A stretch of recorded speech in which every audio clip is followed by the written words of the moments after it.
Habemus Papa. Leo XIV. Robert Francis Prevost, americký misionár. Naprosto čerstvá zpráva. La pace sia con tutti voi. Papežem se stal kardinál Robert Francis Prevost z USA. To je jedno z najpoužívanejších pápežských mien, práve to meno Lev. A odkazuje to na rímskeho pápeža Leva XIII. Habemus Papam. Kardinálové dnes v podvečer zvolili nového papeže. V druhý deň konkláve vo štvrtok 8. mája pár minút po 6. hodine večer zvolili kardináli v Sixtínskej kaplnke nového pápeža. Nového svatého otce zvolilo na čtvrtý pokus. Na svatopetrském náměstí na to netrpělivě čekali 10 000 lidí. 8.5.2025 nám zvolili nového pápeža, ktorý si zobral meno Leo XIV. A dneska si povieme o ňom všetky zaujímavosti, fakty a celkovo celý životopis o ňom, takže pohodlne sa usaď, daj si niečo dobré, nejaké dobré pitičko, niečo dobré na jedlo a budem rád, ak mi dáš odber, veľmi ma to poteší, takže začíname. Pápež Leo XIV sa oficiálne, čiže vlastným menom volá Robert Francis Prevost a narodil sa 14. septembra 1955 v Chicagu a 8.5.2025 bol vlastne zvolený za pápeža, čiže tohto roku. A tým, že bol zvolený za pápeža, sa stal prvým pápežom pochádzajúci vlastne zo Spojených štátov amerických, čiže z USA a prvým členom rehole Augustiniánov na pápežskej stolici. Čo sa týka jeho rodiny a má súrodencov a tak jeho otec sa volá Louis Marius Prevost, má teda francúzsky a taliansky pôvod. Počas druhej svetovej vojny bol veterán amerického námorníctva a jeho matka sa volá Mildred Prevostová, čiže rodená Martinezová. No a jeho matka je španielského, afrického a zároveň francúzskeho pôvodu. Pracovala ako odborná učiteľka a knihovníčka. Po ukončení štúdia v roku 1947 získala bakalársky titul v odbore bibliotechnika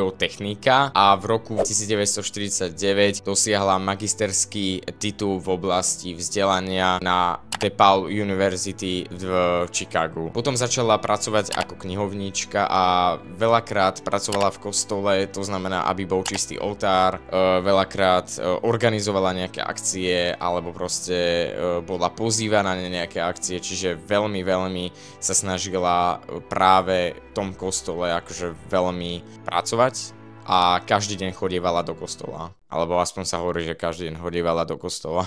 Je teda najmladší z troch vlastne súrodencov, čiže má dvoch starších bratov, a to Louisa a Johna. Už ako malí boli veľmi zapájani v kostole, ako vlastne hudobníci, lektori a taktiež aj ako ministranti. A rodina bola teda aktívna v miestnej farnosti St. Mary of Assumption. Ja sa ospravedlňujem za zlé výslovnosti, ja to tu dám vždycky dole, ako sa to presne píše. Takže ja by som ešte k tomuto videu chcel dodať nejaké informácie, detaily. Jeho matka zomrela 18. júna 1990 vo veku 78 rokov a jeho ocino, čiže Louis Marius Prevost, zomrel 8. novembra 1997 ako 77 ročný. Kedy boli oni narodení, no tak jeho matka bola narodená približne v roku 1911 a jeho ocino bol narodený 28. júla 1920. Čo sa týka jeho bratov, kde a ako pracovali, to som ešte tiež chcel dodať. John, jeho brat, pracoval ako učiteľ a potom následne aj ako riaditeľ v katolíckej škole v Illinois a jeho ďalší brat, ktorý sa volá Louis, pracoval ako príslušník amerického námorníctva a následne potom ešte aj pracoval ako elektrikár alebo technik na Floride. Obidvaja títo jeho bratia sú už na dôchodku. Čo sa týka vlastne jeho života a reálneho života, tak Prevost začal vlastne študovať na Augustinianskom malom seminári v Michigan a neskôr získal vlastne titul bakalára matematiky na Villanovej univerzite Pensylvánii v roku 1977. Teológiu začal študovať na Catholic Theological Union v Chicagu a doktorát z kanonického práva získal na Papežskej univerzite svätého Tomáša Akvinského v roku 1987. Oficiálne do rehole svätého Augustína vstúpil v roku 1978, večné sľuby zložil v roku 1980 1981 a bol vysvetený 19.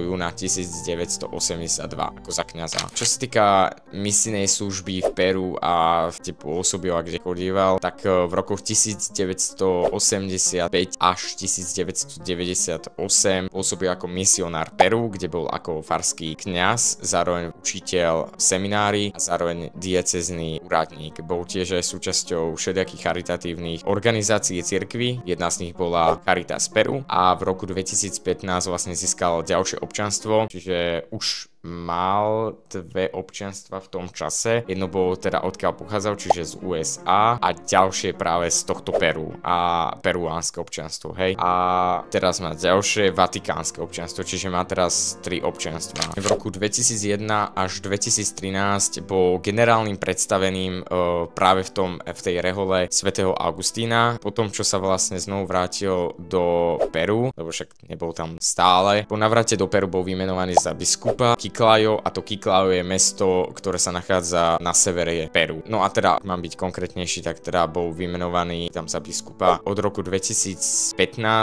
až do 2023 ako vymenovaný za biskupa, hej, v tom Chiclayo. V roku 2023 ho náš pápež František, čiže bývalý pápež, ktorý zomrel 21.4.2025, vymenoval za prefekta dikasteria. Čo to vlastne znamená? Znamená to, že on bol až tak veľmi silný muž, alebo až mal také vysoké postavenie, že on vlastne rozhodoval, že on akoby sledoval tých biskupov v tých farnostiach a on rozhodoval, že kto pôjde kam, pozoroval ich, akoby bol proste taká tretia osoba, ale mal veľkú moc. Hlavne čo teda viem, že pre biskupov, čiže vlastne znamená to, že aj práve rozhodoval, že to sa stane možno biskupom, rozhodoval o tom, že kam pôjdu biskupy, ktorí farnostiach budú a takto proste vyhlásil pápež František za prezidenta pápežskej komisie pre Latinskú Ameriku. No a v tom istom roku bol aj vyhlásený alebo kreovaný za kardinála alebo vymenovaný ako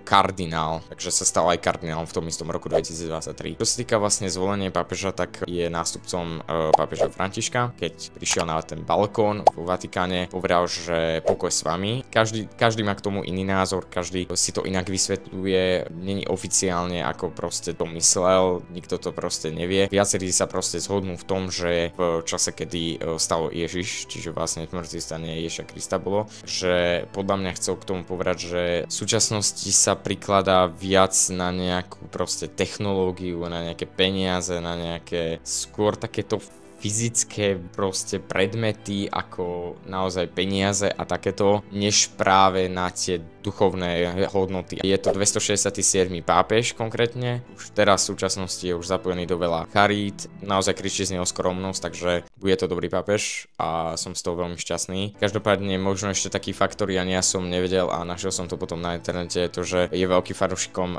práve basketbalového tímu v tom Chicagu, presne sa to volá White Sox a on veľmi rád hráva práve tenis so svojím dokonca bratom Johnom, hráva niekedy každodenne hru Wordle a má veľké záľuby v takomto proste aj športovaní, aj v hrách, takže to boli také zaujímavosti, fakty o Levovi 14. Ak by vás zaujímalo viacej, kľudne mi napíšte do komentáru aj čo by ste chceli na budúce. Budem sa snažiť robiť naozaj videjka takmer každého kontentu. Uvidíme, čo sa hitne a vlastne chcem osloviť viacej ľudí práve týmito mojimi videjkami, takže budeme rád, ak zvažíš odberos a vidíme sa pri ďalšom videjku a zatiaľ sa majte, užívajte života a čaute, ahojte.